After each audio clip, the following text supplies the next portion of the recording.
Hey guys, welcome back to Electrical Car Repair Live. Thank you guys for watching and subscribing to the channel. Today will be super helpful video to any of you having a Ford C-Max, and I'm talking about generation year 2012 to year 2019. And if you need to find where the ignition switch fuses are located, or also known if you have the one with the push start button switch fuse, guys, stay with us. We'll explain that in this video today.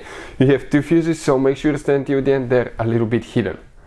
Before we start, let me tell you a little bit about us. If you guys need to buy any parts, tools, anything for a really good price for your car, you want to save quite a bit of money, get quick shipping, check out the link in the description of the video below. That's where we get all our tools and supplies from. Another thing, every single car we get here at the garage, we try to make at least 200 to 300 free repair videos. Why we do that? Simply because our mission at the shop, guys, is to save you as much money as we can. All we need in return, please subscribe to the channel and like the video. That way we can keep making these absolutely free videos for you.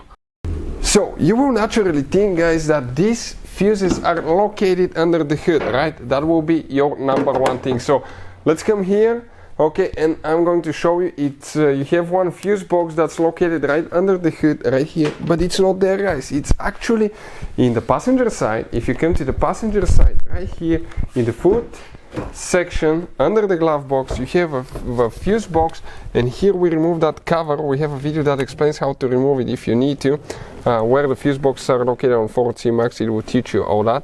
And if you look right here now, guys, that's the fuse box, and that's the practically the body control module, okay, right there. So what do we need to find now? The first fuse that we need to find, okay, is actually fuse number 78, guys. So if you look at it, okay, in the top right corner you will be able to see the fuse numbers. That's 78, that 5M fuse. If you want to see how to test the fuse, I'll put the link in the description of the video below, and where you can get new ones from for a really good price. Then we need to find another fuse number 85, guys. 85 is that 7.5M fuse. That's 7.5M fuse. That's the one that you need to check as well. Those two fuses are for the ignition switch or the push start button, depending on which option you have on your Ford C-Max. So hopefully, guys, the video will be helpful to any of you needing help with that. Thank you for watching and see you next time.